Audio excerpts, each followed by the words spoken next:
শ্রীমান চৈতন্য মহাপুর সঙ্গে রঘুনাথ দাস গোস্বামীর মিলন। এই কাহিনী আজকে আমি আপনাদের কাছে পাঠ করব। যেহেতু পানিহাটি চিরাদধি মহোৎসব, খুব সুন্দর লীলা। আপনারা যখন শুনবেন খুব আনন্দ পাবেন। সারা পৃথিবীর বিভিন্ন জায়গা পরিবর্তন হয়েছে, কিন্তু পানিহাটিতে যে জায়গায় নিত্যানন্দবাবু বসেছিলেন ওই জায়গাটার এখনও পরিবর্তন হয়নি। বুঝেছেন? ওই জায়গাটা এখনও সেই বটগাছ আছে, সেখানে আছে। আর শিল প্রভুপাদের অশেষ কৃপায়, শিল প্রভুপাদের ইচ্ছা ছিল যে ওখানে একটা ইস্কন মন্দির হোক। তা এখন ইস্কন মন্দির হয়েছে ওখানে। আপনারা আসবেন, থাকবেন, খাওয়া দাওয়া করবেন, গঙ্গা স্নান করবেন। একদম গঙ্গা মন্দিরের পাশ দিয়ে বইছে, সিঁড়ি একদম নামলে। আর জোয়ারে স্নান করতে পারেন, একদম গঙ্গা উঠে আসবে। বুঝেছেন? খুব সুন্দর জায়গা। তা সেই জায়গাটা খুব অপূর্ব জায়গা। বুঝেছেন? এই জায়গা দর্শন করা বিরাট সৌভাগ্যের ব্যাপার। কারণ মহাপ্রভু থাকাকালীন অবস্থায় 4 জায়গায় বিরাজ করতেন, আর অদ্যাপিও এখনও সেই জায়গায় 4 জায়গায় বিরাজ করছেন। আমি এখন ক্লাসে আছি।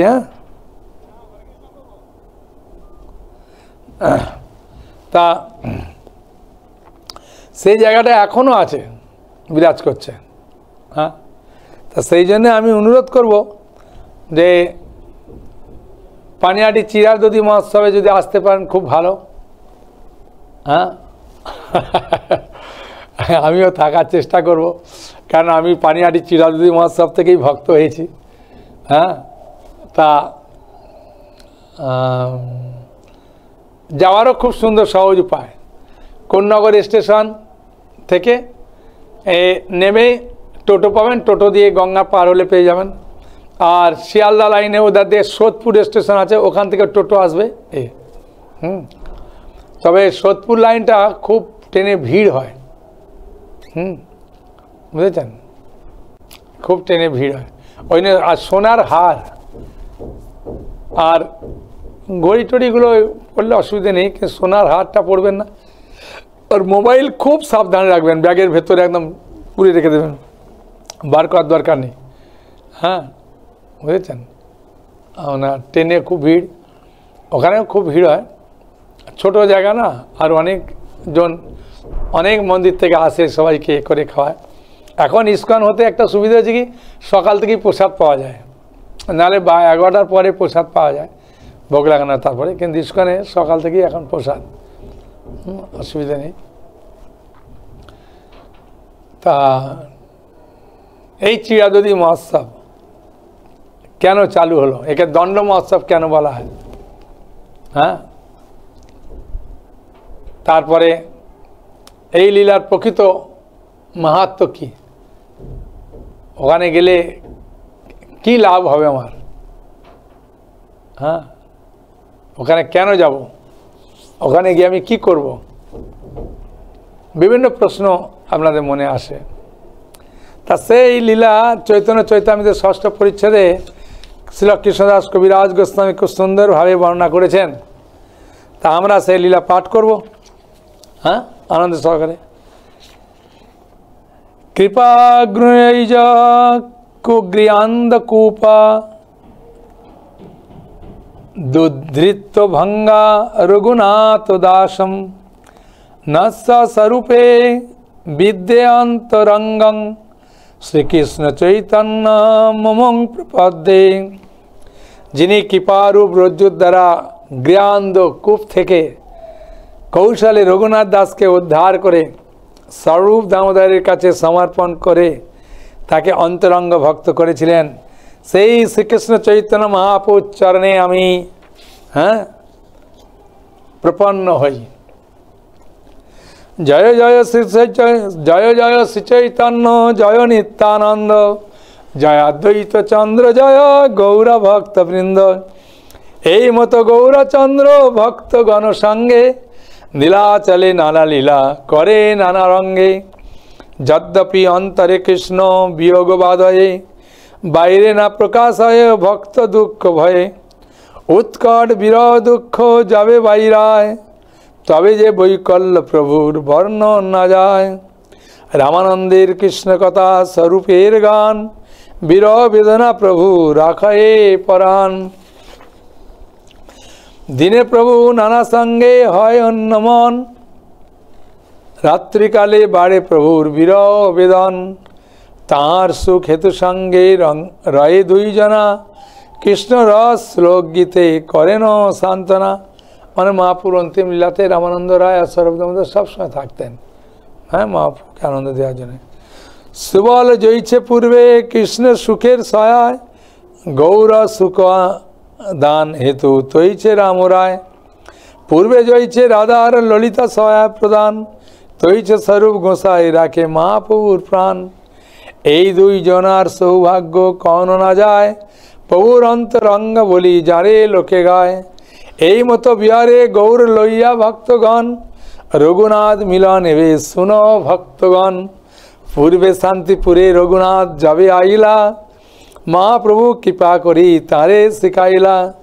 মহাপ্রভু যখন সন্ন্যাস নেওয়ার পরে শান্তিপুরে এসেছিলেন, নদিন ছিলেন, সেই সময় রঘুনাথ দাস গোস্বামী তিনি আদি সপ্ত গ্রাম, হ্যাঁ, হুগলি জেলার, সেখানে গোবর্ধন মজুমদারের গৃহে, হ্যাঁ, জন্মগ্রহণ করেছিলেন রঘুনাথ দাস গোস্বামী, যিনি জমিদারি ছিলেন, যার বাবার 20 লক্ষ স্বর্ণ মুদ্রা বৎসরে আয়। তার ঘরে একমাত্র নয়নে মণি রঘুনাথ দাস গোস্বামী। তিনি শিল হরিদাস ঠাকুরের কৃপায় মহাপ্রভুর সম্বন্ধে জানতে পেরে মহাপ্রভুর প্রতি প্রেম জাগরিত হলো তার হৃদয়ে। তাই তাকে দেখার তিনি বাসনা করলেন। তারপরে শুনলেন মহাপ্রভু সন্ন্যাস নিয়ে, কাটোয়ান থেকে সন্ন্যাস নিয়ে চলে গেছেন, তিনি খুব দুঃখ পেলেন। তারপর যখন শুনলেন যে প্রভু এসেছেন শান্তিপুরে, সঙ্গে সঙ্গে ঘরে কয়েকজন লোককে নিয়ে তিনি শান্তিপুরে এলেন। শান্তিপুরে এসে প্রভুর সঙ্গে চলে যেতে চাইছিলেন, হ্যাঁ। প্রভু শিক্ষাতে তেও নিজ ঘরে যায়, মর্কট বৈরাগ্য ছাড়ি হইল বিষয় প্রায়। যে মর্কট বৈরাগ্য দেখাও না, তাহলে লোকে খারাপ হবে, অন্তরে নিষ্ঠা করো, বাইরে লোক বাবার, হ্যাঁ। তো এইভাবে মহাপ্রভু তাকে খুব সুন্দর সুন্দর শিক্ষা দিলেন। শিক্ষা দেওয়ার পরে তিনি বললেন যে এখন যাও, আমি বৃন্দাবন যাব, বৃন্দাবন থেকে যখন আসবো নীলাচলে, হ্যাঁ, তখন তুমি এখানে এসো, ঠিক আছে। তাই মহাপ্রভু শিক্ষা দিলেন, ভিতরে বৈরাগ্য, বাইরে করো সর্বকর্ম। বাইরে সব কিছু কর্ম করছে, দেখিয়া তো মাতা পিতার আনন্দিত মন, ছেলে এ করে তার আগে বিয়ে দিয়ে দিয়েছে, হ্যাঁ, যাতে ছেলে কয়েকবার পালিয়ে গেছে না, যে একটা কোনো একটা ছেলেকে বেঁধে রাখার উপায় হচ্ছে বিয়ে দেওয়া। তা মা বাবা তাকে একটা অপূর্ব সুন্দরী অপ্সরার মতো, হ্যাঁ, সুন্দরী কন্যা দেখে বিয়ে দিয়েছেন।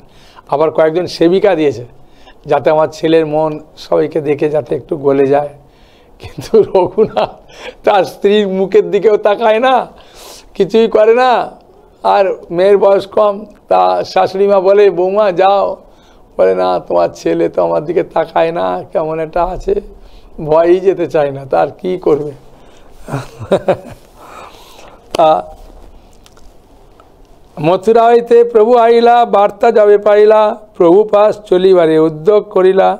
মথুরা থেকে প্রভু যখন, হ্যাঁ, আসবে নীলাচলে, জানতে পেরেছে, তখন লোকের মাধ্যমে কিভাবে যাবে চিন্তা করছে। হেনকালে মুলুকের এক মেলোচ্ছ অধিকারী, সপ্তগ্রাম মুলুকে সে হয় চৌধুরী। তা একটা ঘটনা ঘটে গেল, হ্যাঁ। সেই ঘটনা যে এই যে মুলুক, যে চৌধুরী, ও আগে ওই জমিদারির ওই রাজকর্মচারীর এতে ছিল ভারপ্রাপ্ত। তা পূর্বে মুসলমান রাজত্বকালে চৌধুরী উপাধি প্রাপ্ত রাজকর্মচারী প্রজাদের কাছ থেকে কর আদায় করত, করে 1/4 লাভ গ্রহণ করে ভূমি অধিকারীকে তার খাজনা দিয়ে দিত। মানে 1 টাকার 25 ভাগ রাখতো, 75 ভাগ দিয়ে দিত। তাই হিরণ্যদাস মুলুক নিল মরকর, হ্যাঁ, হিরণ্যদাস মুলুক নিল মক রড়ি করিয়া, তার অধিকার গেল মরে সে দেখিয়া। রঘুনাথ দাস গোস্বামীর জ্যেষ্ঠ তাতো, মানে জ্যাঠা হিরণ্যদাস, সে সপ্তগ্রামের মুলুকের কর আদায়ের কার্য স্থায়ীভাবে বন্দোবস্ত করে নিল। আর তাদের মুসলিম চৌধুরীর কী হলো না, সমস্ত লাভ নষ্ট হয়ে গেল, সেই মর্মান্তিক হয়ে ঈর্ষাপরায়ণ হয়ে গেল। তো 12 লক্ষ দেয় রাজায়, সাধে 20 লক্ষ, সে তরু কিছু না পাইয়া হইল প্রতিপক্ষ। হিরণ্যদাস 20 লক্ষ টাকা স্বর্ণমুদ্রা আদায় করতেন, তার চতুর্থাংশ 5,000 বাদে 15,000 স্বর্ণমুদ্রা দাখিল করার পরিবর্তে 12 লক্ষ দিতেন ক্যাশ। তাই সেই তুরুক প্রাপ্য লভ্যাংশের বঞ্চিত তাদের বিরোধী হলো।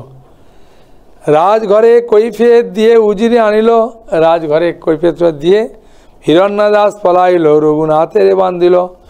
রঘুনাথ মানে যে মেনে চৌধুরী রাজকোষ গোপন কৈফিয়ত দিয়ে হিরণ্যদাসকে গ্রেপ্তার করার জন্য উজিরকে নিয়ে এলো। আর হিরণ্যদাস সেখান থেকে পালিয়ে গেল, আর রঘুনাথ দাসকে বন্দি করে নিয়ে গেল বাচ্চাকে। প্রতিদিন রঘুনাথে করে ভৎসন, বাপ যেটারে আনো নয় পাই বা যাত না। তুমি তাড়াতাড়ি বাবাকে যেটাকে যেখানে লুকিয়ে আছে নিয়ে আসো, নাহলে তোমাকে বকা দেবো, এদেও ভয় দেখাতো। মারিতে আনয়ে যদি দেখে রঘুনাথে, মন ফিরে যায় তবে না পারে মারিতে। যখন ওর চৌধুরী আসে মারার জন্য, বাচ্চাকে দেখে মনটা ফিরে যায়, যে এত বাচ্চাকে মারব থাক। বিশেষ কায়স্থ বুদ্ধে অন্তরে করে ডর, মুখে তর্জে গর্জে মারিতে সবাই অন্তর। মুখে তর্জন গর্জন করে কিন্তু মারতে ভয় পায়। তবে রঘুনাথ কিছু চিন্তিলে উপায়, বিনতি করিয়া কয়ে সে মেলেচ্ছ প্রায়। তখন কিছু বিনতি করে খুব সুন্দর কিছু কথা বলবে, ও সমস্যার সমাধান হয়ে যাবে। যে আমার পিতা যেটা হয় তোমার 2 ভাই, আমার পিতা যেটা হয় তোমার 2 ভাই, ভাইয়ে ভাইয়ে তোমরা কলহ করো সর্বদাই। আমার যেটা ভাই তোমার তো ভাই, ভাই ভাই ঝগড়া করো কলহ করো, এটা তো ঠিক নয়। কবুও কলহ কবু প্রীতি আর নিশ্চয় নাই। কালী পুনঃ 3 ভাই হইবা একটাই, আমি হইছে পিতার তো হইছে তোমার বালক। আমি এখন পিতার বালক, তোমারও ছেলে, ঠিক আছে? কালকে আমার বাবা কাকা আর বাবা যেটা তুমি একসঙ্গে মিলিত হবে। আমি তোমার পাল্য তুমি আমার পালক, পালক হইয়া পারলে রে তাড়িতে না জুয়ায়। তুমি সর্বশাস্ত্র জানো জিন্দা পীর প্রায়। খুব সুন্দর খোসামত করে দিয়েছে। তো মানে কাকুর গুণগান করলেই সে উঠে যায়, সে গুণগান করে তাকে এমনভাবে বলেছে, সে আর নির্যাতন করা তো বন্ধ করে দিয়েছে, করে দিয়ে তখন এত শুনি সেই মেলেচ্ছর মন আর্দ্র হইল, দাড়ি বাড়ি অশ্রু পড়ে কাঁদিতে লাগিল। তখন কান্না করছে, দাড়ি বয়ে অশ্রু পড়ছে। মেলেচ্ছ বলে আজই তুমি মোর পুত্র, আজই ছাড়াই মুতমা করিয়া সূত্র। সেই মুসলমান চৌধুরী তখন রঘুনাথ দাসকে বললেন, আজ থেকে তুমি আমার পুত্র, আজ কোনো এক উপায়ে আমি তোমাকে মুক্ত করব। উজিরে করিয়া রঘুনাথে ছাড়াইল, প্রীতি করি রঘুনাথে কইতে লাগিল, তোমার যেটা নির্বুদ্ধি 8 লক্ষ খায়, আমি ভাগি আমারে কিছু দিবারে জুয়ায়। আমাকে তো কিছু দেবে, তোমার বাবা তো 8 লক্ষ টাকা খাচ্ছে, তাই না? অল্প দিক, যাও তুমি তোমার যেটারে মেলাও আমারে, যে মতে ভালো হয় করুন ভার দিলু তারে। তোমার যেটা কাকে নিয়ে আসো, আজকে মিলিত করো, করে একটা মিউচুয়াল করে নি। রঘুনাথ আসি তবে এই যেটারে মেলাইল, মেলাচ্ছ শহীদ বস কইল, সব শান্ত হইল। মেলাচ্ছ বস হয়ে গেল, সব শান্ত হয়ে গেল। ঠিক আছে। এই মতো রঘুনাথে বৎসরেও গেল, দ্বিতীয় বৎসরে পলাইতে মন কইল। এইভাবে 1 বছর চলে গেল, দ্বিতীয় বৎসর চলে যাবে। রাতে উঠি একলা চলিলা পলাইয়া, দূর হইতে পিতা তারে আনিল ধরিয়া। রাতে চলে গেছিল, আবার পিতা তাকে ধরে নিয়ে এসেছে। এই মতো বারে বারে পালাই ধরিয়া আনে। তবে তার মাতা কয়ে, তার পিতার সঙ্গে তার মা তার বাবার সঙ্গে কথা বলছে, খুব সুন্দর শিক্ষণীয় কথা, খুব মন দিয়ে শুনুন। পুত্র বাতুল হইল, ইয়া রাখো বান্দিয়া, আমার পুত্র বাতুল হয়ে গেল, একে বেঁধে রাখো। তার পিতা কয়ে তারে নির্বিন্ন হইয়া, তার পিতা তার মাকে বলছে, ওই ইন্দ্রসম ঐশ্বর্য স্ত্রী অপ্সরাসম। ইন্দ্রসম যে আমার ঐশ্বর্য, 20 লক্ষ টাকা আমার আয়, 12 লক্ষ তো দিই, 8 লক্ষ টাকা থাকে, তো এত টাকা আমার আছে, আমার সম্পত্তির অভাব নেই। আর স্ত্রী অপ্সরাসম, স্ত্রীকে অপ্সরার মতো এত সুন্দরী রমণী দিলাম। এইসব বান্ধিতে নারী লেগ যার মন, এইসব যাকে বাঁধতে পারলো না যার মনকে, দড়ির বন্ধনে তা রাখিবা কেমতে, দড়ি দিয়ে বেঁধে তাকে কী করবে? জন্মদাতা পিতা নারী প্রারব্ধ খণ্ডাতে, জন্মদাতা পিতা পারে না প্রারব্ধ খণ্ডন করতে পারে না। আমার কপালে যেটা লেখা ছিল ওটাই হবে। চৈতন্য চন্দ্রের কৃপা হইয়াছে ইহারে, চৈতন্য চন্দ্রের বাতুল কে রাখিতে পারে? এই চৈতন্য চন্দ্রের কৃপা হয়েছে, কে রাখবে? এ আপনাদেরকে পালাবে। তবে রঘুনাথ কিছু বিচারিল মনে, নিত্যানন্দ গোসাইয়ের পাশ চলিল আর দিনে। তারপর তিনি চিন্তা করলেন, এতদিন তো মহাপুর কাছে যাচ্ছি, হচ্ছে না, নিত্যানন্দের কৃপা হলে তাহলে হবে। পানিহাটি গ্রাম পাইলা প্রভু দর্শন, কীর্তনিয়া সেবক সঙ্গে আর বহুজন। তিনি চিন্তা করলেন, আমি শুনেছি প্রভু পানিহাটি ধামে রাঘব পণ্ডিতের বাড়িতে এসেছে, তাই ওখানে দেখা করতে হবে। তাই কয়েকজন লোক নিয়ে পানিহাটিতে রাঘব পণ্ডিত ভবনের কাছে, যেখানে গঙ্গার পাড়ে নিত্যানন্দপ্রভু তার সেবকদের নিয়ে বসে হরিকথা বলছিলেন, সেখানে উপরে বসে আছে আর এসেছে দণ্ডকথা। গঙ্গার তীরে বৃক্ষমূলে পিণ্ডার উপরে বসে আছেন, যেন কোটি সূর্যোদয় করে। নিত্যানন্দপ্রভুকে অপূর্ব দেখতে সুন্দর, যেন একটা উঁচু পিণ্ডার উপরে বসে আছে গাছের কাছে। তলে উপরে বহু ভক্ত হইয়াছে বেষ্টিত, দেখি প্রভুর প্রভাব রঘুনাথ বিস্মিত। তলে উপরে অনেক ভক্ত বসে আছে, দেখে খুব আনন্দ পেয়েছে। দণ্ডবত হইয়াছে পড়িলা কত দূরে, সেবক কয়ে রঘুনাথে দণ্ডবাদ করে। দণ্ডবাদ করে পড়ে আছে, ভক্তরা বলছে প্রভু প্রভু, এই রঘুনাথ প্রণাম করছে আপনাকে। শুনি প্রভু কয়ে, চোরা দিলি দর্শন, আয় আয় আজি তোর করিমু দণ্ডন। চোরা, তুই দর্শন দিলি, আজ আজ তোকে আমি দণ্ড দেবো। প্রভু বলায়, তেও নিকটে না করে গমন, আকর্ষিয়া তার মাথে প্রভু ধরিলা আচরণ। হ্যাঁ, নিত্যানন্দ প্রভু তাকে ডাকলেন, কিন্তু রঘুনাথ দাস তার কাছে গেলেন না। তখন নিত্যানন্দ প্রভু জোর করে তাকে ধরে এসে তার মাথায় তার পাদ পদ্ম স্থাপন করলেন। হরিবল হরিবল। কৌতুকে নিত্যানন্দ সজয় দয়াময়, রঘুনাথে কয়ে কিছু হইয়া সদয়। নিকটে না আইস চোরা, ভাগ দূরে দূরে, আজি লাগ পাইয়াছি দণ্ডী তোমারে। দধি চিড়া ভক্ষণ করো আও মোর গণে, শুনি আনন্দিত হইল রঘুনাথ মনে। আজ তোমায় দণ্ড দেবো, দধি চিড়া এসব আমাদের ভক্তদের সব খাওয়া, পুলিন ভোজন। বৃন্দাবনে যেমনভাবে পুলিন ভোজন করে জগন্নাথ তীরে, সেরকমভাবে ভোজন হবে। সেইখানে নিজ লোক পাঠাইলা গ্রামে, ভক্ষদ্রব্য লোক সব গ্রাম হইতানে। সেইখানে লোককে পাঠালো, পানিহাটি থেকে তখনকার দিনে সহজ রাস্তা ছিল, সেখানে গিয়ে পাঠালো।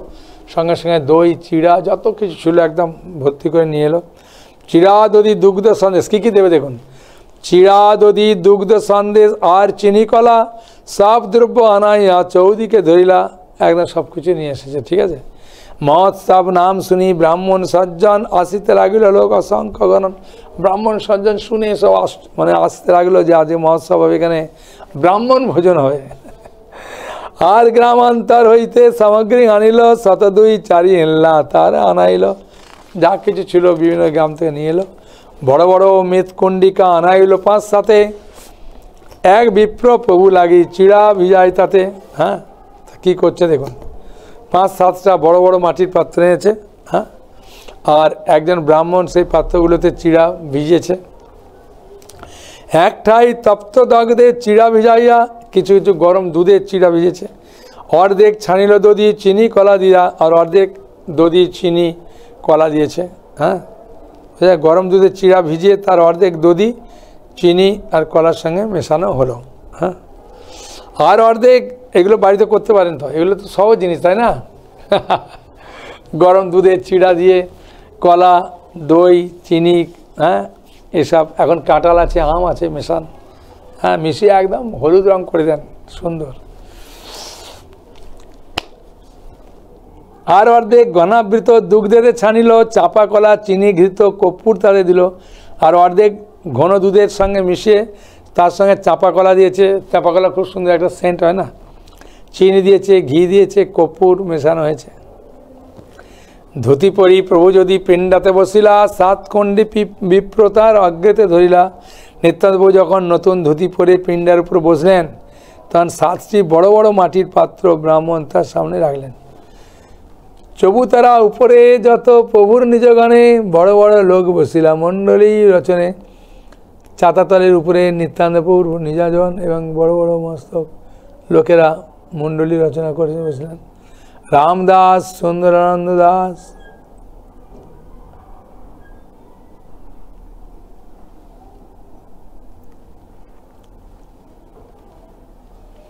রামদাস, সুন্দরানন্দ দাস গদাধর, মুরারি, কমলাকর, সদাশিব পুরন্দর।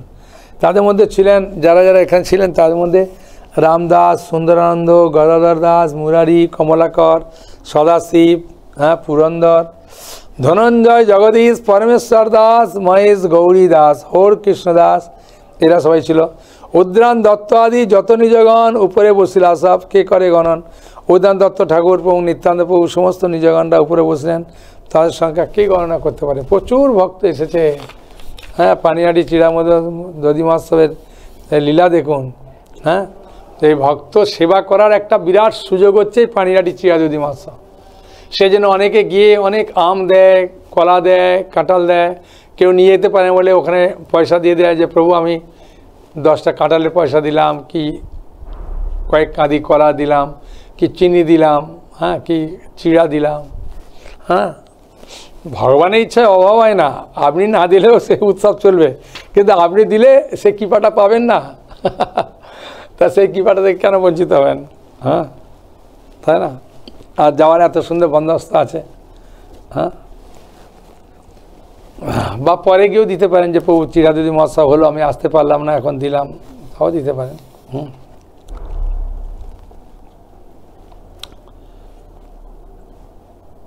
দুই দুই মৃৎকুণ্ডিকা সবার আগে দিল, এক দুগ্ধের চিড়া আর দধি চিড়া কইল। সকলকে দুটি করে মাটির পাত্র দিয়েছে। আপনার বাড়িতে মাটির পাত্র না থাকলে মাটির এমনি পাত্র নিতে পারেন, এরা মালসা, ঠিক আছে। যদি না পারে আপনার বর্তন নেবেন আর কি। আপনার যে আছে, হ্যাঁ, বাসনপত্র ওইতেই নেবেন। আর একটি দুগ্ধ চিড়া, কেন অত পাত্র ওখানে পাবে কি করে, তাই না? ওই জন্য মাটির কিনেছে। তো মাটিতে যদি দেখবেন যে মালসা ভোগ লাগায় না, দেখেছেন মাটিতে একটা আলাদা সেন্ট, আলাদা রকম একটা ইয়ে আছে, স্বাভাবিক এটা। অন্যটিতে চিড়া দধি দেওয়া হলো, এখন না পেলে ঘরের পাত্রে দেবেন। হ্যাঁ, মানে খুব বাড়াবাড়ি করতে হবে না যে আমাকে মাটির পাত্র অনেক দূর থেকে আনতে হবে না, কাছাকাছি পেলে নেবেন। আর যত লোক সব চৌতরা তলানে মণ্ডলী বন্দে বসিলা, তার না হয় গণনে। আর যত লোক চৌতরা তলায় মণ্ডলাকারে বসছিলেন, তাদের সংখ্যা গণনা করা যাচ্ছিল না। হুম, বুঝেছেন?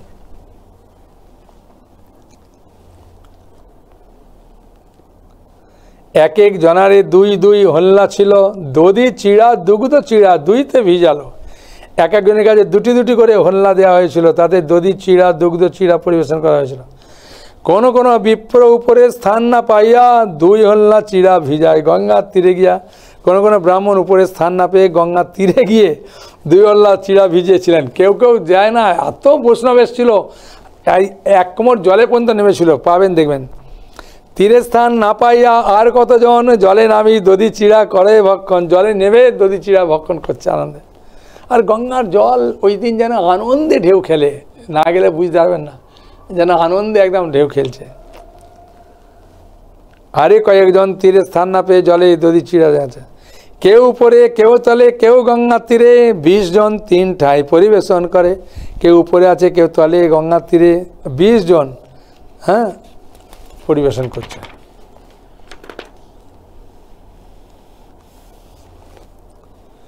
হেনকালে আইলা তথা রাঘব পণ্ডিত, হাসিতে লাগিলা দেখি হইয়া বিস্মিত। রাঘব পণ্ডিত এসে হাসতে শুরু করলো। নিঃসগড়ি নানামত প্রসাদ আনিলে, প্রভুর আগে দিয়া ভক্তগণে বাঁটি দিল। অন্য স্পর্শে দূষিত নয়, অন্য স্পর্শে দূষিত নয়, এরকম বিবিধ প্রকার প্রসাদ এনে তিনি নিত্যানন্দপুর সামনে রাখলেন, তারপর তা ভক্তদের বিতরণ করলেন। হ্যাঁ, এই চিড়া দধিটা নিঃসগড়ি, এমনি আমরা অন্ন খেলে বলি সঙ্গড়ি, বলি না এটো, কিন্তু এটা নিঃসগড়ি। প্রভু কয়ে তোমা লাগি ভোগ লাগাইল, তুমি উৎসব করো ঘরে প্রসাদ রইল। রাঘব পণ্ডিত নিত্যানন্দপুরকে বললেন, তোমার জন্য আমি গৃহে ভোগ নিবেদন করেছি, আর তুমি এখানে উৎসব করছো, আর এদিকে আমার ঘরের প্রসাদ রয়েছে, তাহলে কি হবে? তখন কি বলছে দেখো নিত্যানন্দপুর। প্রভু কয়ে এ দ্রব্য দিনে করিয়ে ভোজন, রাত্রে তোমার ঘরে প্রসাদ করিব ভক্ষণ। এটা দিনের বেলা করো, রাত্রিবেলা তোমার ঘরে ভোজন হবে। গোপ জাতি আমি বহু গোপভক্ত সঙ্গে, আমি সুখ পাই এই পুলিন ভোজন রঙ্গে। জাতিতে আমি গোপ, তাই গোপদের সঙ্গে নিয়ে এই নদীর তীরে পুলিন ভোজন করতে আমার খুব আনন্দ হয়। রাঘবে বসাইয়া দুই কুণ্ডি দেওয়াইল, রাঘব দিবিত চিড়া তাতে ভিজাইল। নিত্যানন্দপুর রাঘব পণ্ডিতকে বসালেন, তাকে দুটি পাত্র দিলেন এবং সেই পাত্রে দুই প্রকার চিড়া ভেজানো ছিল দিল। সকল লোকের চিড়া পূর্ণ যাবে হইল, ধ্যানে তব মহাপ্রভু, মহাপ্রভুরে আনিলেন। যখন সবাইকে দেওয়া হয়ে গেছে তখন ধ্যান করে মহাপ্রভুকে পুরী থেকে নিয়ে এসেছে। মহাপ্রভু আইলা দেখি নিতাই উঠিলা, তাহারে লইয়া সব চিড়া। হ্যাঁ, দেখিতে লাগিলে মহাপ্রভু একটা দমনক পুষ্পের মালা পরে, তার দমনক পুষ্প পরে এসেছিলেন তো সবাই গন্ধ পাচ্ছে, আরে মনে হয় মহাপ্রভু এসছে নাকি, কিন্তু কেউ দেখতে পাচ্ছে না, খুব মানে উন্নত বৈষ্ণব ছাড়া মনে হয় এসছে, মনে হচ্ছে মহাপ্রভু। হ্যাঁ, এই তো ফুলের মালা গন্ধ পাচ্ছে। নিত্যানন্দবাবু মানে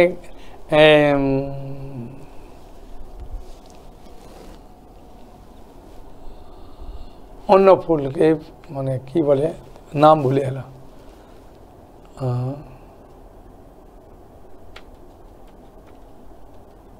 নিত্যানন্দবাবু একটা মালা পরে, পরে মনে পড়লে বলবো, ঠিক আছে। খুব নামটা খুব পরিচিত, কিন্তু হঠাৎ ভাই ভুলে যাচ্ছি। সে যাও, কেউ উপরে কেউ তলে কেউ গঙ্গার তীরে। হ্যাঁ, 20 জন 3টায় পরিবেশন করছে।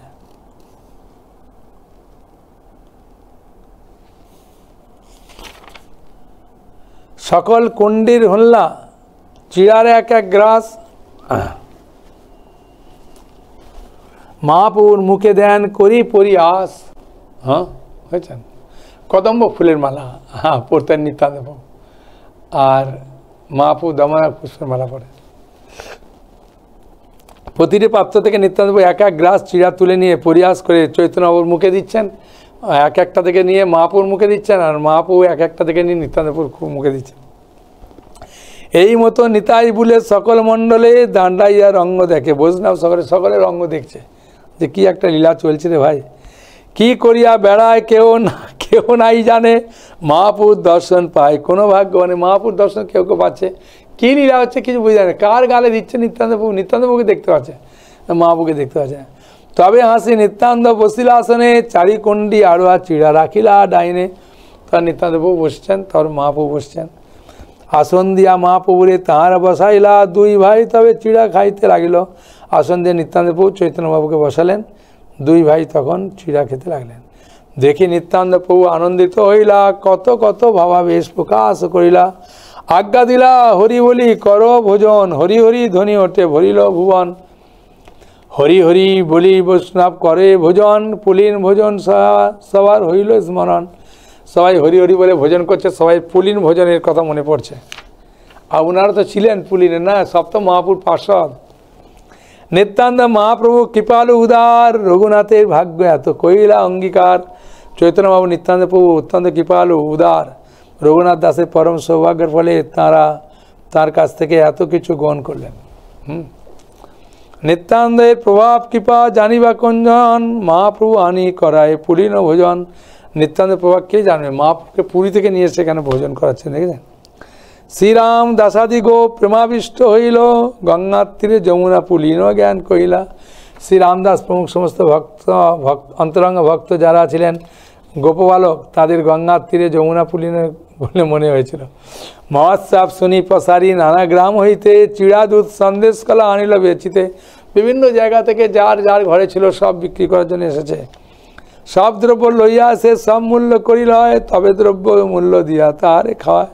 সব কিছু আসে কিনে নিচ্ছে, নিয়ে বলছে তুমি খাও এখানে খাও।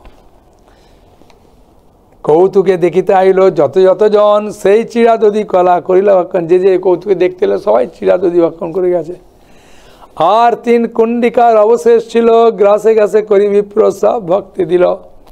হ্যাঁ, পুষ্পমালা বিপ্র আনি প্রভুর গলে দিল, চন্দন আনি প্রভুর সর্বাঙ্গে লেপিল। তারপর এক ব্রাহ্মণ একটি পুষ্পমালা এনে নিত্যানন্দবাবুর গলায় দিলেন, তার সর্বাঙ্গে চন্দন লেপন।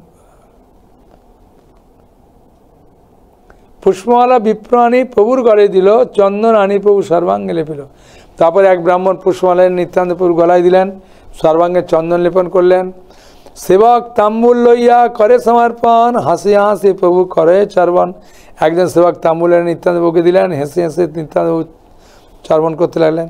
মালা চন্দন তাম্বুল শেষ যে আছিল, শ্রীহস্তে প্রভু তা সবারে বাটি দিল। মালা চন্দন তাম্বুল যা অবশিষ্ট নিত্যানন্দবাবু নিজের হাতে সমস্ত তরুণদের ভক্তদের মেটে দিয়েছেন।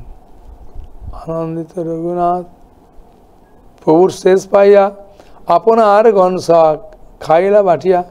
বলছে নিত্যানন্দ প্রভুর অবশিষ্ট পেয়ে রঘুনাথ দাস মহা আনন্দে তার আপনজনদের সঙ্গে তা বন্টন করে ভোজন করলেন। এই তো কইল নিত্যানন্দের বিহার চিরাদতি মহোৎসব নামে খ্যাতি যার। এই আমি নিত্যানন্দের কথা বললাম, চিরাদতি মহোৎসব নামে যেটা খ্যাতি আছে জগতে। প্রভুর বিশ্রাম কইলা যদি দিন শেষ হইল রাঘব মন্দিরে তব কীর্তন আরম্ভিল। তার নিত্যানন্দ প্রভু তার বিশ্রাম করলেন, দিবাবসানে তিনি রাঘব পণ্ডিতের মন্দিরে গিয়ে কীর্তন আরম্ভ করলেন। ভক্ত সব নাচাইয়া নিত্যানন্দ রায় শেষে কীর্তন করে প্রেমে জগত ভাষায়। ভক্তরা একদম খাওয়া দাওয়া করে আনন্দে নৃত্য কীর্তন করতে লাগলো। মহাপ্রভু তার নৃত্য করেন দর্শন, সবে নৃত্য দেখে না দেখে অন্যজন। মহাপুরুষ নৃত্য করছে নিত্যানন্দপুর সঙ্গে, ওই সবাই দেখতে পাচ্ছে না, কিন্তু কেউ দেখতে যে নৃত্য হচ্ছে, খুব আনন্দ হচ্ছে একদম। মহাপুর লীলায় থাকলে যখন সীতামাকে গোদ্রুম দ্বীপে মহাপ্রভু বললেন যে আমি এই লীলাতে 16 বছরের মেয়েকে বিয়ে করে ছেড়ে দিয়ে, বিদ্যা মাকে ছেড়ে দিয়ে আমি সন্ন্যাস নেব। তখন সীতামা বলছে তাহলে বিয়ে করার দরকার কী ছিল? হ্যাঁ, যদি সন্ন্যাস নিয়ে চলে যাবেন তাহলে বিয়ে করে কেন কষ্ট দেবেন মেয়েটাকে, আর বিদ্যা মাকে কেন কষ্ট দেবেন? তো এরকম বলছে। তখন বলার পরে বলছে তুমি আসবে? বলছে না আমি যাবো না ওই লীলায়, হ্যাঁ সারা জীবনটা কাজ দ্বারা যাবো না।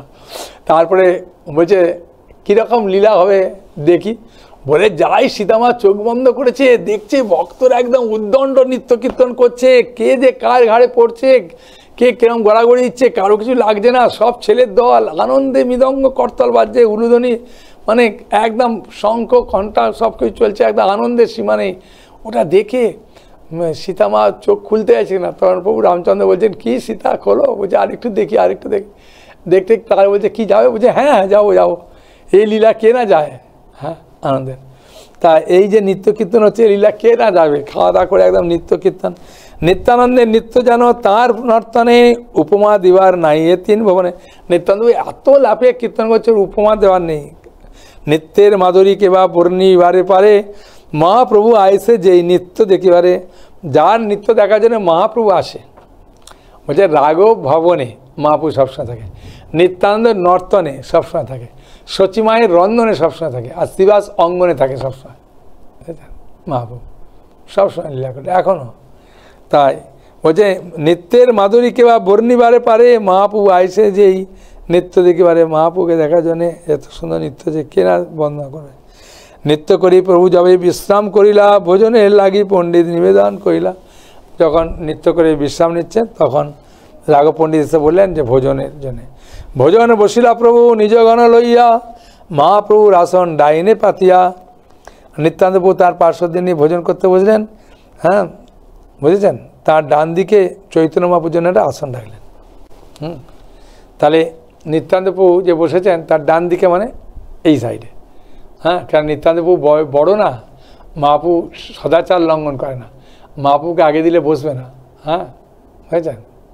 সেই জন্যে মহাপ্রভু নিত্যানন্দবাবুর ডান দিকে বসেছে। আর নিত্যানন্দবাবু আসনও করেছে, জানে এখানে বসবে না, আমার পাশে বসুন ডান দিকে, হ্যাঁ।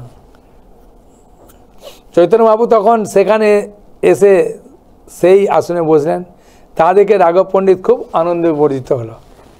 রাঘব পণ্ডিত প্রসাদ এনে 2 ভাইয়ের সামনে রাখলেন, তারপর অন্য সমস্ত বৈষ্ণবদের পরিবেশন করলেন, হ্যাঁ। নানা প্রকার পিঠা পায়েস দিব্য সালান্ন, দেখুন কত রান্না করেছে, নানা প্রকার পিঠা, হ্যাঁ বুঝেছেন। পিঠা খালি আমরা ওই পৌষ মাসেই খাই একদিন, আর কে বানাবে। পায়েস দিব্য সালান্ন মানে ওই শালি ধান্য যে আছে না তার খুব সুন্দর, হ্যাঁ পায়েস হয়। অমৃত নিন্দায় হয়েছে বিবিধ ব্যঞ্জন, বিভিন্ন রকমভাবে রান্না হয়েছে। রাঘব ঠাকুরের প্রসাদ অমৃতের সার, মহাপ্রভু যা খাইতে আইসে বারবার। পাক করি রাঘব যাবে ভোগ লাগায়, মহাপ্রভু লাগি ভোগ পিতক বাড়ায়। রাঘব পণ্ডিত ভগবানকে যে ভোগ নিবেদন করতেন তা ছিল অমৃতের সার। সেই প্রসাদ খেয়ে মহাপ্রভু বারবার সেখানে আসতেন। রন্ধন করে রাঘব পণ্ডিত যখন ভোগ নিবেদন করতেন তখন তিনি মহাপ্রভুর জন্য পৃথকভাবে ভোগ বাড়তেন।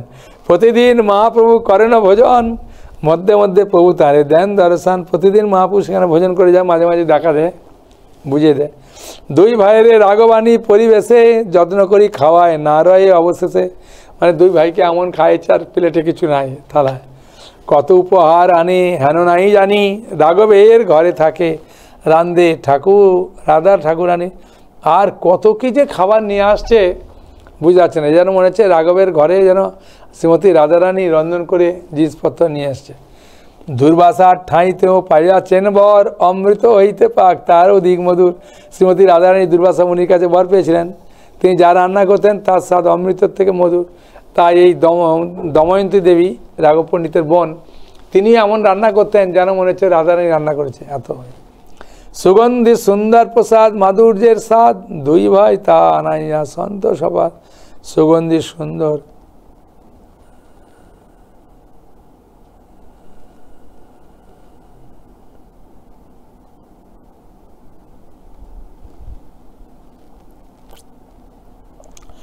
সুগন্ধি সুন্দর প্রসাদ মাধুর্যের সার, দুই ভাই তা খাইয়া সন্তোষ সবার। ভোজন বসিতে রঘুনাথে কয়ে সার্বজন, পণ্ডিত কয়ে ইয়া পাছে করিবে ভোজন। সমস্ত ভক্তরা রঘুনাথ দাসকে প্রসাদ গ্রহণ করতে অনুরোধ করলেন, কিন্তু রাঘব পণ্ডিত বললেন ও পরে প্রসাদ পাবে, থাক থাক, কেন মহাপ্রভু আর নিত্যান্ত উচ্ছিষ্ট প্রসাদটা দেবে না, বলছে ঠিক আছে দেবো পরে দেবো। ভক্তগণ আকণ্ঠ ভরিয়া করিল ভোজন, হরি ধ্বনি করি উঠি কইলা আজমন। তারপরে ভক্তরা আকণ্ঠ প্রসাদ ভোজন করলেন, তারপর হরিধ্বনি করতে করতে উঠে তারা আজমন করলেন। আজমন মানে মুখ ধুলেন। ভোজন করি দুই ভাই কইলা আজমন, রাঘবাণী পরাইল মাল্য চন্দন। তারপর রাঘব পণ্ডিত মালা চন্দন দিলেন। এটা বৈষ্ণব সেবার একটা মাহাত্ম্য। আর বৈষ্ণবদের দক্ষিণাও দিতে হয় একটু। বিড়া খাইলে কইলা চরণবন্দন, ভক্তগণে দিলা বিড়া মাল্য চন্দন। রাঘব পণ্ডিত তাদের পান খেতে দিলেন, তাদের পাদপদ বন্দনা করলেন, ভক্তদের পান মালা চন্দন দিলেন। এখন পান খাওয়া নিষিদ্ধ, কারণ কি পানে অনেক সময় অনেক কিছু দেওয়া থাকছে, তারপর একটা নেশাগ্রস্ত, পান না খেলে ভালো। রঘুনাথ দাসের উপর রাঘব পণ্ডিতের বিশেষ কৃপা।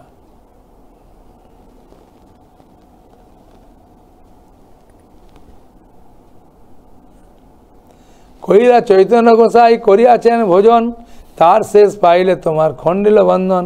তিনি বললেন চৈতন্য মহাপ্রভু এই প্রসাদ ভোজন করেছেন, তুমি যদি তার এই অবশিষ্ট গ্রহণ করো তাহলে তোমার সংসার বন্ধন মোচন হবে।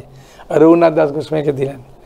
ভক্ত চিত্তে ভক্ত গৃহে সদা অবস্থান, কবু গুপ্ত কবু ব্যক্ত স্বতন্ত্র ভগবান। তারা কি বলেন চৈতন্য মহাপ্রভুর যে প্রসাদ সংসার বন্ধন মুক্ত করে দেয়। সর্বব্যাপক প্রভু সর্বদা সদা সর্বত্র বাস, ইয়াতে সংশয় যার সেই যায় নাশ। পরমেশ্বর ভগবান সর্বব্যাপক, তাই তিনি সর্বত্র বিরাজ করেন, সে বিষয়ে সে সন্দেহ করে তার সর্বনাশ হয়। সকালবেলা গঙ্গা স্নান করে নিত্যানন্দ প্রভু, হ্যাঁ প্রাতে নিত্যানন্দ প্রভু গঙ্গা স্নান করিয়া সেই বৃক্ষ মূলে বসিলা নিজ গণ লইয়া। প্রাতে স্নান টান করে ওই বৃক্ষ তুলে বসেছে। রঘুনাথ আসি কইলা চরণবন্দন, রাঘব পণ্ডিত দ্বার কইলা নিবেদন। অদম পামর মুহীন জীবদম, মোর ইচ্ছা হয় পাং চৈতন্য চরণ। বামন হইয়া যেন চান্দ ধরিবারে চায়, অনেক যত্ন কইনু তাতে কবু সিদ্ধ নয়। যতবার পলাই আমি গৃহাদি ছাড়িয়া, পিতা মাতা দুই মোরে রাখে বান্দিয়া। তোমার কৃপা বিনা কেউ চৈতন্য না পায়, তুমি কৃপা কইলে তারে অদমেও পায়। অযোগ্য মই নিবেদন করিতে করি ভয়, মোরে চৈতন্য দেহ গোসাই হইয়া সদয়। মোর মাতে পদ ধরি করো প্রসাদ, নির্বিঘ্নে চৈতন্য পাং করো আশীর্বাদ। হ্যাঁ বলছেন তখন রঘুনাথ দাস গোস্বামীর চরণ, রঘুনাথ দাস গোস্বামী এসে হ্যাঁ নিত্যানন্দপুর পাদে পাদে বন্দনা করলেন, রাঘব পণ্ডিতের দ্বারা নিবেদন করলেন যে আমি অত্যন্ত অধম পামর অতি জঘন্য জীব, তবু আমি চৈতন্য মহাপুরুষ শ্রী পাদে পদ্মে আশ্রয় লাভের অভিলাষী। আমার এই অভিলাষ বামন হয়ে চাঁদ ধরার চেষ্টা করার মতো আমি অনেক চেষ্টা করেছি, কিন্তু তবু আমার এই অভিলাষ সার্থক হয়নি। যতবার আমি গৃহত্যাগ করে পালিয়ে গেছি ততবারই আমার পিতা মাতা হ্যাঁ, আমাকে ধরে এনে ঘরে বেঁধে রেখেছেন। আপনার কৃপা ব্যতীত কেউ চৈতন্য মহাপ্রভুর আশ্রয় লাভ করতে পারে না। এক গোপন তত্ত্ব বলে দিল। আপনি যদি কৃপা করেন তাহলে এই অতি অদম জীব চৈতন্য মহাপ্রভুর পাদপদ্মে আশ্রয় লাভ করতে পারে। আমি অতি অযোগ্য, তাই আমার এই মনোভাব অভিলাষ ব্যক্ত করে আমার ভয় হয়। আমার প্রতি বিশেষ কৃপা পরবশ হয়ে আপনি আমাকে চৈতন্য মহাপ্রভুর শ্রীপাদপদ্মে আশ্রয় দান করুন। আমার মাথায় আপনার শ্রীপাদপদ্ম স্থাপন করে আপনি আমাকে কৃপা আশীর্বাদ করুন, যেন আমি নির্বিঘ্নে চৈতন্য মহাপ্রভুর কৃপা লাভ করতে পারি। শুনি হাসি কয়ে প্রভু সব ভক্তগণে, ইহার বিষয় সুখ ইন্দ্র সুখ সমে, চৈতন্যর কৃপাতে সেই নাই ভাই মনে, সবে আশীর্বাদ করো পাউক চৈতন্য চরণে। কৃষ্ণ পাদ পদ্ম গন্ধ যেই জন পায়, ব্রহ্মলোক আদি সুখ তারে নাই ভাই। কত সুন্দর কথা।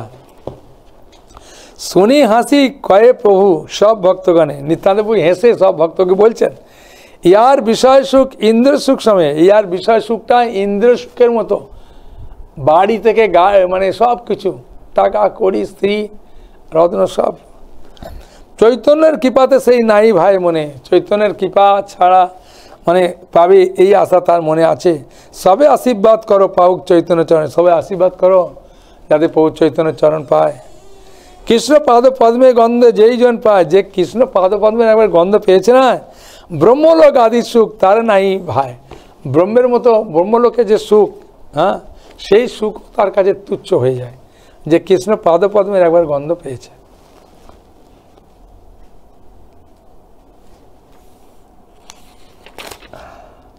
তবে রঘুনাথ প্রভুর নিকটে বলাইলা, তার মাথে পদ ধরি কইতে লাগিলা। তারপরে রঘুনাথকে ডেকেছে, ডেকে তার মাথার উপরে পাটা চরণ দিয়েছে।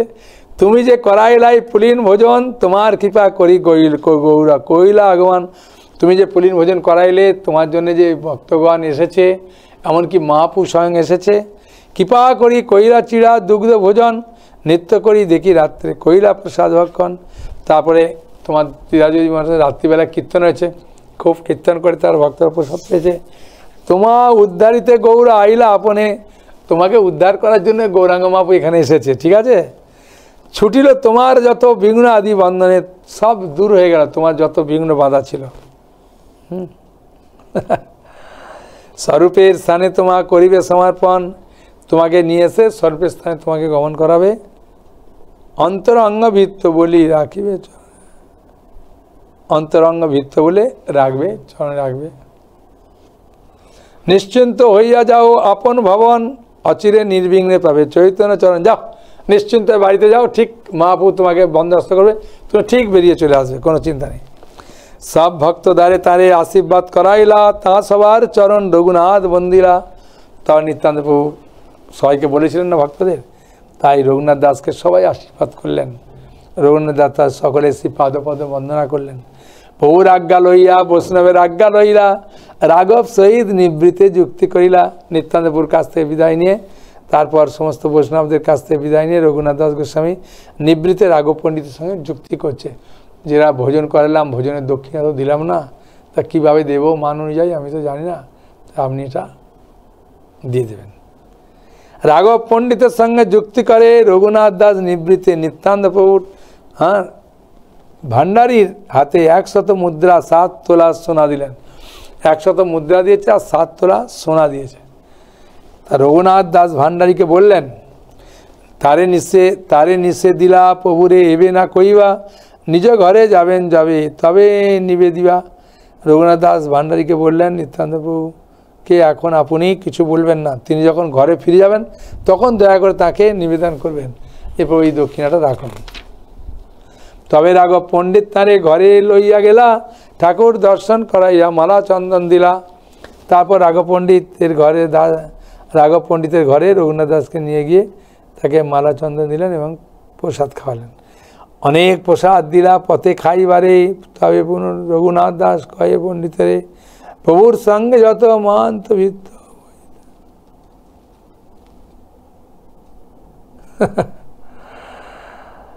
অনেক প্রসাদ দিলা পথে খাইবারে, তবে পুনঃ রঘুনাথে কয়ে পণ্ডিতেরে, প্রভুর সঙ্গে যত মহান্ত ভিত্ত আশ্রিত জন, পুজিতে চাই আমি সবার চরণ। 20 পঞ্চ 10 বার 10 পঞ্চ হয়, মুদ্রা দেও বিচারি যার যত যোগ্য হয়। পথে খাবার জন্য রঘুনাথ দাসকে অনেক প্রসাদ দিলেন। তখন রঘুনাথ দাস গোস্বামী পুনরায় রাঘব পণ্ডিতকে বললেন, নিত্যানন্দপুর সঙ্গে যত মহান্ত ভিত্ত আশ্রিতজন রয়েছে তা আমি তাদের সকলের শ্রী পাদপদ্মে সেবা করতে চাই। তাদের আপনি দয়া করে 20, 15, 12, 10, 5 মুদ্রা যাকে যেমন দেওয়া সমীচীন বলে মনে করেন তাকে সেইভাবে দেন, মান অনুযায়ী দেওয়া দরকার এখানে বলছেন। সবে লেখা করি রাঘব পাশ দিলা, জানে নাম যত রাঘব চিঠি লেখাইলা। নিত্যানন্দপুর সমস্ত ভক্তদের নাম লিখে তিনি রাঘব পণ্ডিতকে দিলেন। রাঘব পণ্ডিত তাদের মর্যাদা অনুসারে সবাইকে প্রণামী দিলেন। 100 মুদ্রা সোনা তোলাদয়, পণ্ডিতের আগে দিল করিয়া বিনয়। অত্যন্ত বিনীত হয়ে রঘুনাথ দাস গোস্বামী 100 মুদ্রা 2 তোলা সোনা রাঘব পণ্ডিতকে দিলেন। তাঁর পদ ধুলি লইয়া স্বগৃহে আইলা, নিত্যানন্দ কৃপা পাইয়া কৃতার্থ মানিলা। রাঘব পণ্ডিতের পদধূলি নিয়ে রঘুনাথ দাস গৃহে ফিরে গেলেন। নিত্যানন্দপুর কৃপা লাভ করে নিজেকে কৃতার্থ বলে মনে করলেন। বুঝেছেন? তা রঘুনাথ দাস গোস্বামী মহাপুর কীভাবে কৃপা লাভ করলেন তা আমরা বুঝতে পারলাম। হ্যাঁ, তা এই পানিহাটি চিরাদদি মহোৎসবে আপনার বাড়িতে খুব সুন্দরভাবে প্রসাদ মানে ভোগ তৈরি করে ভগবানকে নিবেদন করুন। রাধা কৃষ্ণকে করুন, গৌরনিতাইকে করুন, জগন্নাথ বলদেব সুভদ্রাকে করুন, কোনো অসুবিধা নেই। করে সেই প্রসাদ নিবেদন করুন সবাইকে। হ্যাঁ, তাই গৌরনিতাইকে দিলে ভালো। যদি গৌরনিতাই না থাকে, আমরা বাড়িতে যে গোপাল থাকে তাকে যাকে দেবেন, দেওয়ার পরে ওই প্রসাদ সবাইকে দেবেন হাতে মুখ করে, খুব আনন্দ পায়। এই কৃপা বিরাট কৃপা। হ্যাঁ, নিত্যানন্দপুর কৃপা। কারণ এই কৃপা লাভ করার সৌভাগ্য তো আমাদের সবসময় হয় না, বছরে একবারই হয়। হ্যাঁ, তাই না? তা জ্যৈষ্ঠ মাসে শুক্লা ত্রয়োদশী তিথি। হ্যাঁ, কেন এবারে পড়েছে এই তিথিটা 12ই জুন। হ্যাঁ, হয়েছে রবিবার, কোনো অসুবিধা নেই, বাড়িতে সবাই আছেন, হ্যাঁ ছুটি আছে, তাই সবাই মিলে আনন্দে করবেন। এখানে কোনো উপবাস নেই, কিছু নেই। দোকান থেকে কিনে নিয়ে আসা, ধুয়ে ভগবানকে তুলসী পাতা অর্পণ করে ভোগ লাগানো। হ্যাঁ, আর কোনো নিয়ম নেই, কোনো কিছু নেই, তাই না? এত সুন্দর সুযোগ কোথায় পাবেন? হ্যাঁ, আর এমন নয় যে আমি মাছ মাংস খাই, লাগাতে পারবো না আমি, না। ওই দিনটা খাবেন না, কি আছে, একটা দিন হ্যাঁ না খেয়ে সুন্দর করে করে ভগবানকে দিয়ে প্রসাদ খান। ওই দিন এই সুযোগ কোথায় পাবেন? নিত্যানন্দপুর বিশেষ কৃপা। আপনি যেটা ভয় পাচ্ছেন যে আমি এটা করতে পারবো না, আমি মাছ মাংস ডিম পেঁয়াজ রসুন ছাড়তে পারবো না, আরে বাবা, মহাপুর নিত্যানন্দপুর কৃপা হলে কি না পারে, অসম্ভব সম্ভব হয়। হ্যাঁ, একাদশী করতে পারি না, একাদশী সব কিছু পাবেন। আর এটা করলে যে কি লাভ, মহাপুর নিত্যানন্দপুর অশেষ কৃপা, সমস্ত ভক্তগণে অশেষ কৃপা পাবেন, তা কেন ছাড়বেন? হ্যাঁ, তাই না? আপনার সাধ্য মতো চিড়া কিনুন, যদি মাটির পাত্র না পান নিজের বাড়িতেই একটা পাত্রে ভিজিয়ে তাদের দুধ কলা সন্দেশ যেটা পাবেন সামনে সেটা দিয়ে দেবেন।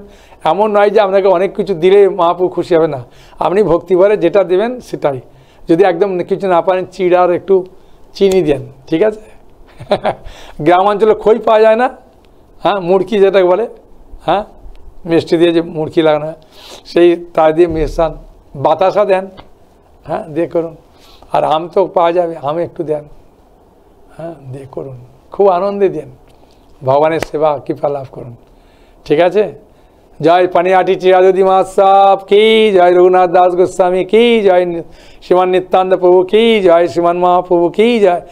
জয় নিত্যানন্দ প্রভু মহাপ্রভু অদ্বৈতাচার্য গদাধর পণ্ডিত শ্রীবাস ঠাকুরের সমস্ত ভক্তবৃন্দ কি জয়। নিতাই গৌর প্রেমানন্দে হরি হরি বল। সকলের চরণে প্রণাম। এই উৎসব করবেন। বাঞ্ছা কল্পতরুভ্যশ্চ কৃপা সিন্ধুভ্যেব চ পতিতানাং পাবনেভ্যো বৈষ্ণবেভ্যো নমো নমো। অনন্ত কোটি বৈষ্ণববৃন্দ কি জয়। হরি বল হরি বল। হ্যাঁ, বন্ধ করিস।